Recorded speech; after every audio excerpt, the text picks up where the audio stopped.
Hello दोस्तों, यह class 9th के विज्ञान के चैप्टर नंबर 5 का लेक्चर नंबर 4 है। इससे पहले 3 लेक्चर आ चुके हैं, तो उसको नहीं देखा है तो जाके देख लीजिए। चलिए इस लेक्चर में आगे बढ़ते हैं। इस लेक्चर में हमारा पहला टॉपिक है अंतर्प्रद्रव्ययी जालिका यानी अंतर्द्रव्ययी जालिका एंडोप्लाज्मिक रेटिकुलम। इससे पहले हम लोग कोशिका द्रव केंद्रक आदि के बारे में पढ़ चुके हैं, तो पहले के लेक्चर में उसको जाकर देख लीजिए। इसमें अंतर्प्रद्रव्ययी जालिका, गाल्जी उपकरण और बाकी अंगकों के बारे में पढ़ेंगे। तो चलिए शुरू करते हैं। अंतर्द्रव्ययी जालिका झिल्ली युक्त नलिकाओं तथा सीट का बहुत बड़ा तंत्र है।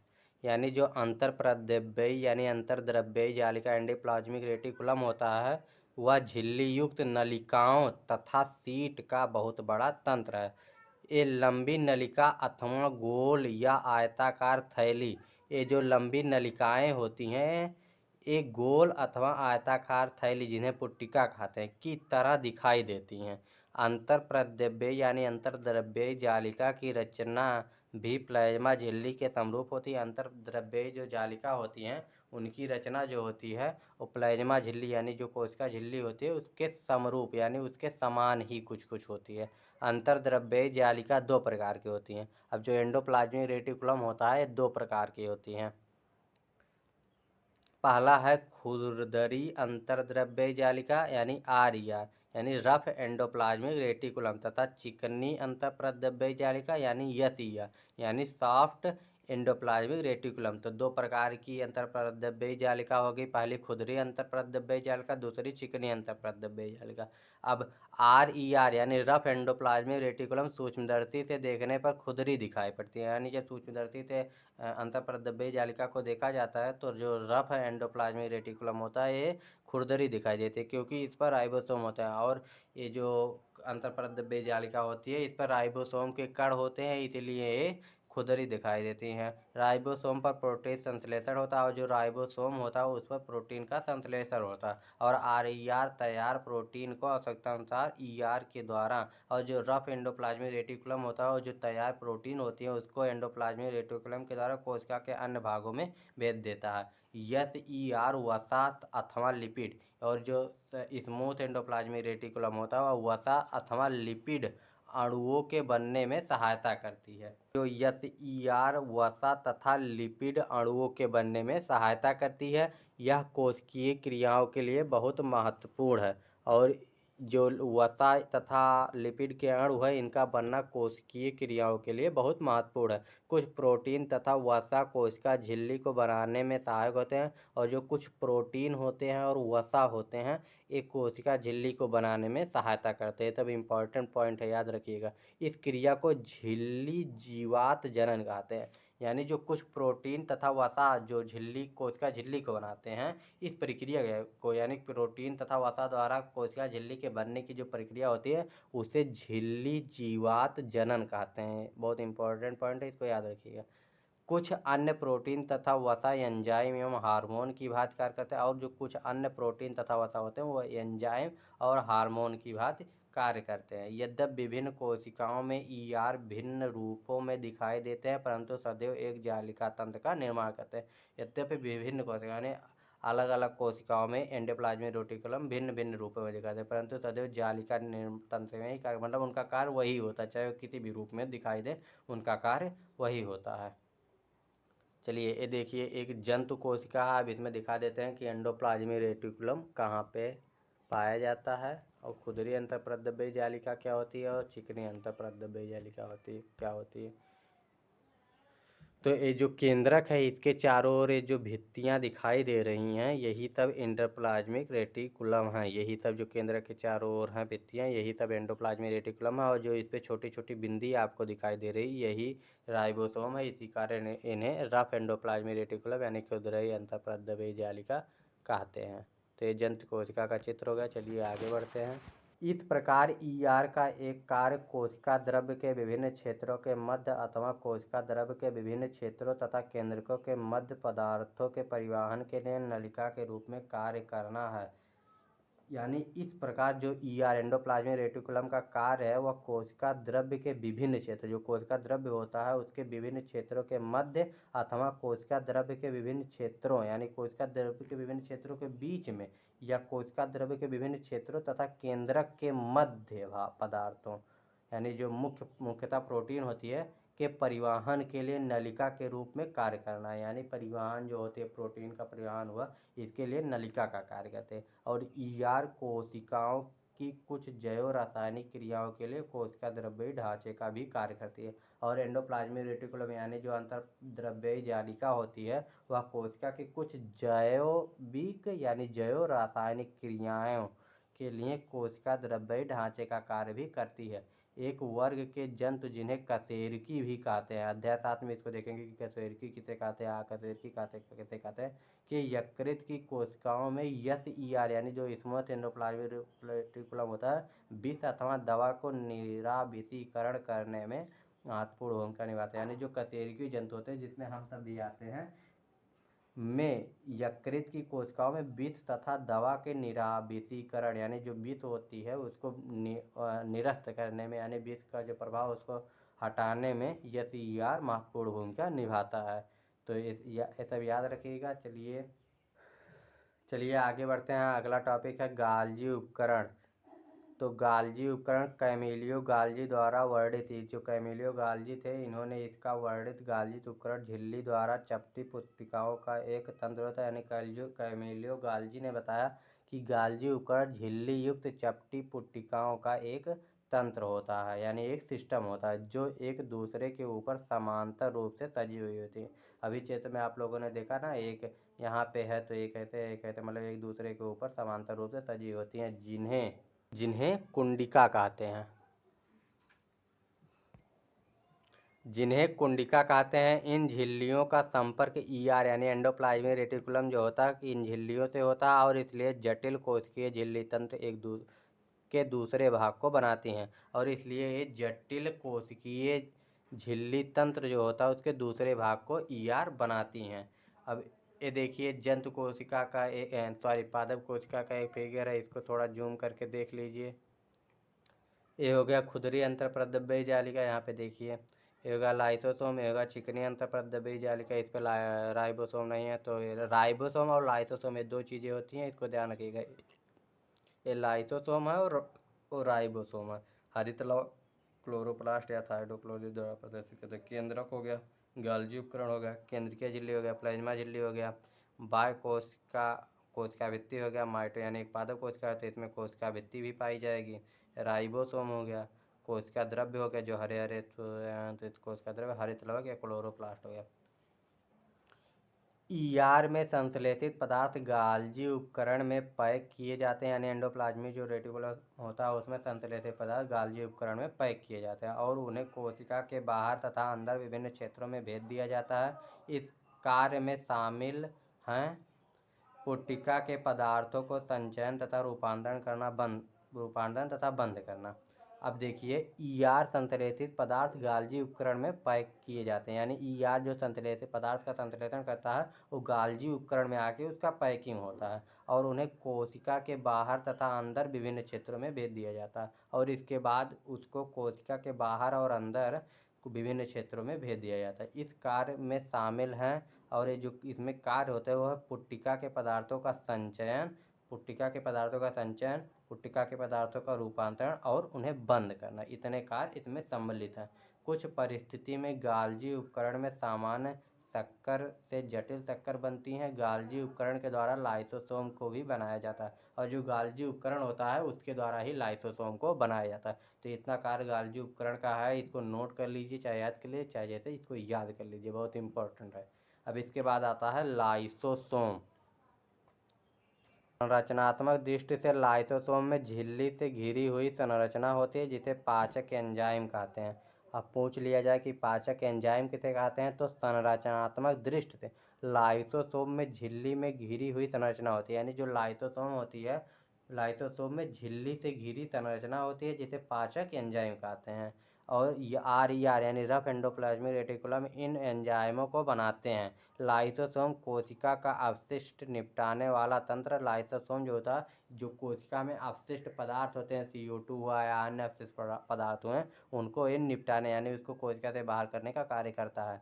ये बाहरी पदार्थ एवं कोशिका अंगकों के टूटे फूटे भागों को पाचित करके कोशिका को साफ करते हैं। और ये जो होते हैं बाहरी पदार्थ एवं कोशिका अंगकों के टूटे फूटे भागों को, जो टूटे फूटे कोशिका में भाग होते हैं, उनको पाचित करके कोशिका से साफ करते हैं। कोशिका के अंदर आने वाले बाहरी पदार्थ जैसे बैक्टीरिया, भोजन और पुराने अंगक लाइसोसोम में चले जाते हैं।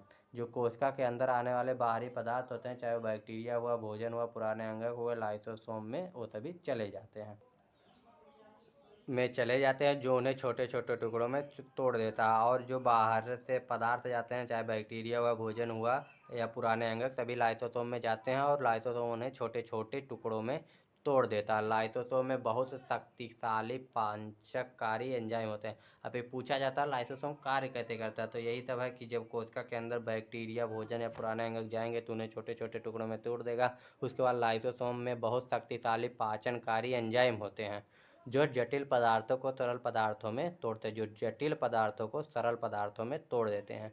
कोशिकीय चयापचय यानी मेटाबॉलिज्म यानी उपापचयी जो क्रियाएं होती है उसी को चयापचय कहते हैं। मेटाबॉलिज्म एक ही चीज़ है। में व्यवधान के कारण जब कोशिकीय क्षतिग्रस्त हो जाते हैं, यानी जो कोशिकीय चयापचय यानी जो भोजन के पाचन में जो क्रिया है उसमें व्यवधान के कारण जब कोशिका क्षतिग्रस्त या मृत हो, यानी जब कोशिका मृत हो जाती है तो लाइसोसोम फट जाता है। तो लाइसोसोम फट जाता है और एंजाइम जो इसमें पाचक एंजाइम होते हैं वो अपनी ही कोशिकाओं को पाचित कर देते हैं। इसलिए लाइसोसोम को कोशिका का आत्मघाती थैली कहते हैं, क्योंकि ये खुद को यानी जिस लाइसोसोम जिस कोशिका में होता है, अगर वो कोशिका नष्ट हो गई या किसी कारण से मृत हो गई तो उसी कोशिका को खा लेते हैं जिस कोशिका में होते थे। इसीलिए इसे कोशिका का आत्मघाती थैली कहते हैं। चलिए आगे बढ़ते हैं।